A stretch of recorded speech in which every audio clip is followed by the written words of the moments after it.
you can see that he would just start swinging down like this, like Tarzan. Alec, what happened?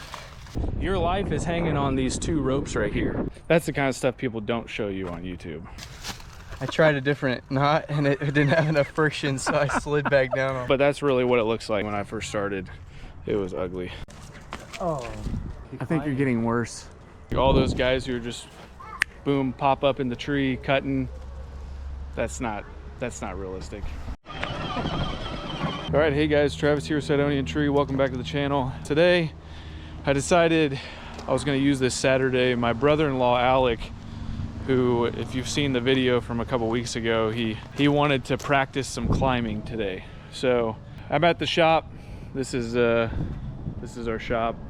I'm a self-taught climber, and for one, I would not recommend it. What I'm gonna do today is I'm going to take you through kind of like a tree climbing 101, and hopefully you get an understanding of the basics of what it takes to safely get in the tree, the type of equipment you might need.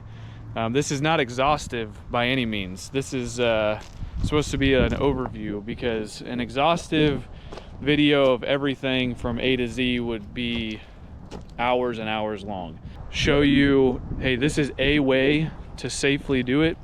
And then I'm hoping that since we're gonna be doing this with Alec, that you'll be able to see him climbing the tree while I'm up there with him, and that's gonna benefit you because it's hard to see everything from a helmet cam, and it's also hard to see everything from the ground.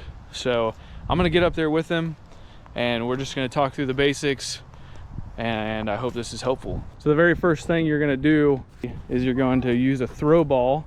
Let me see that. Which one's this? This is the Notch 12 ounce, and then a throw line, and Alec is gonna try to throw this line and get it way up there into a central point in the tree as high as he possibly can. Let's see how it goes. And failed. Anybody who's been in tree work for a day will know that there's an art to being good at setting your rope, and it takes a lot of practice, which is what we're doing right now. So let's go for attempt 2. Nope. Attempt number 3. Nope. Go for 4. Oh man, that was actually pretty close. This is really how it is, guys.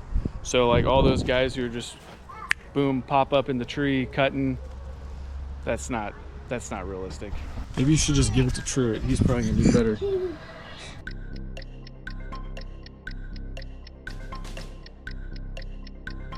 He got it. Yes, success. All right, so at this point, Alec's gonna take the end of his rope, and this is a 150-foot ecstatic. So he's just tying his throw line off to this climb line, and then what he'll do is pull it up. He's feeding his throw line back into the cube, and he's pulling up his climb line, and it's gonna go up and over this branch. Pop it up. There we go. And then he'll just keep pulling it down as he goes, trying to dress up this throw line back into the bag. All right guys, so at this point Alec's gonna tie a midline knot. It's called an Alpine butterfly. There's also an easier way to tie that. There's a couple ways to tie this. I'll do a knot tutorial on this one, but this is a really useful knot for setting a canopy anchor, which is what we're about to do. You got too much rope there. I think it's too big of a loop? Yeah, too big of a loop. We'll make it a little tighter. All right, so once he's got his Alpine butterfly, he'll take the other end of the rope, he'll slide it through, and then he'll start pulling it up. And what he's doing is he's setting what's called a canopy anchor, so that he's gonna climb off one side. If he doesn't have enough rope, we can just tie off another piece of rope to this, and it can be used as a retrievable.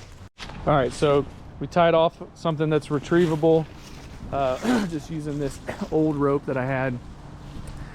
Okay, so now he has set his canopy anchor, and what he'll do is he'll put his weight into it a few times, and it's looking pretty good. All right, so at this point, we'll get him geared up and get climbing.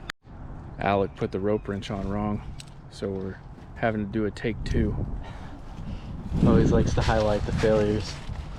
Well, you definitely don't want to put that thing on wrong. It's called a rope wrench. So we got the short tether here, and then he's got his hitch cord. He's using a Michocon. He's got a pulley, and then just a carabiner running through the center. When I first started climbing, I was using a rope wrench, which this is the type of system that I would recommend to a new climber. So you can see here, Alec is climbing on the rope wrench. He's got the chest harness, foot ascender, and then he's got a knee ascender, and he's climbing on this tree motion saddle, and he's just gonna walk up the rope a little bit at a time. What he's gonna do is he's gonna go all the way up to his tie-in point and inspect his tie-in point. Some guys will, you know, they'll just try to get in the tree and start working as fast as possible. Really what you need to do is make sure that you're in a secure spot before you start, you know, going to work. So climb all the way up to your tie-in point and inspect it and make sure you're not going to need to move it. By the way, we're wearing these Protos helmet with Cena comms. I think mine's a 10K, his is a 30K. But basically, it just gives us the ability to talk to each other while we're running chainsaws. All right, so he's up and he's inspecting his tie-in point right now. He said the tie-in point is looking good. I'll get up there with him. All right, guys, we're up here. Alec is threw my rope in here so I could climb up. I went in, inspected my tie-in point, and then I tied in with my positioning lanyard, and then I'm just hanging out up here and catching my breath because that wasn't a short climb. Alec came up, he inspected his tie-in point, and then he tied in with his positioning lanyard. If you're gonna be static for like more than 5 to 10 seconds, you might as well just throw on your positioning lanyard. It's that second tie-in, makes you a little safer and gives you kind of that peace of mind as you're preparing to move about the tree. Double checking all your gear. Why don't you go ahead and descend and go out on a limb walk so they can see that. Yeah. Be prepared for excellence. He says be prepared for excellence. So he unclipped the positioning lanyard, stowed it, and now he's going to start descending down. As you can see here, guys, I left my knee ascender and my foot ascender tied in just so that I have something to kind of rest on. So I'm pretty comfortable in my spot right now. Just don't wear spikes when you're not removing a tree. What Alec is doing is he's moving his rope over this limb so that it's just a better rope angle and doesn't have to fight the friction. All right, so he'll feather his rope wrench, that device that he's climbing on. He'll kind of feather the hitch cord. That'll allow him to descend a little bit, and then he'll start walking out on that limb. There's no reason to rush, guys. When you're out there doing tree work, it's really easy for us to get into a hurry, and this is not the type of work that you want to be doing in a hurry. I know you're gonna see guys on YouTube, and I don't fault them or knock them for it because they're just trying to get a job done, but at the same time, your life is hanging on these two ropes right here, and you're using hand saws, you're using chainsaws. A lot can go wrong, so you want to be methodical about the way that you move about the tree. You try to get around on this side a little bit so you can kind of see what he's doing, and he's trying to climb out as far onto that limb as he possibly can. It's looking good. And he unclipped his positioning lanyard. He's gonna go ahead and give himself a little more slack. And then he'll just clip in. Again, if you're gonna be in one position for more than 5 to 10 seconds, you might as well just clip in and have that security. It also protects him in case he was to fall off right there. You can see that he would just start swinging down like this, like Tarzan. So once he got out there, he went ahead and put out his positioning lanyard, and now he's in a secure position, 2 tie-in points. And you know, we don't have any saws on us today because we're just kind of wreck climbing, just doing a little training, but he could easily prune, do a little hand saw, and if he needed to, you know, we could rig something down. So he unclipped his positioning lanyard, stowing it, dressing it up a little bit, and then he'll just start sweating out his rope wrench, just getting some of that slack out. There you go. He's walking back in, sweating the rope out.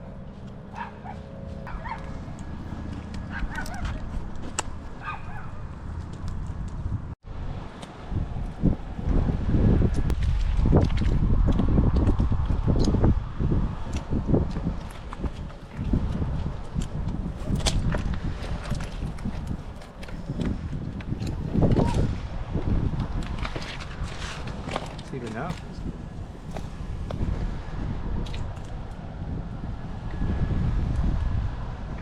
As you can see, I'm running the Rope Runner Pro.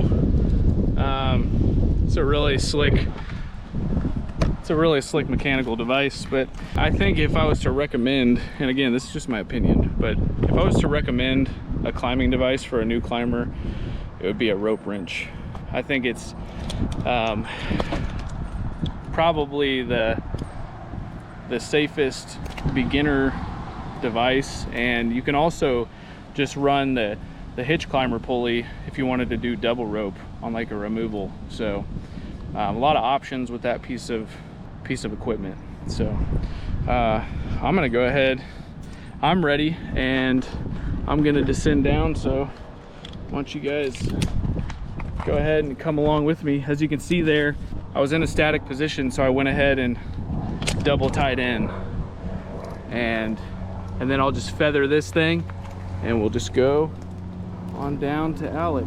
Ask him how his climb was.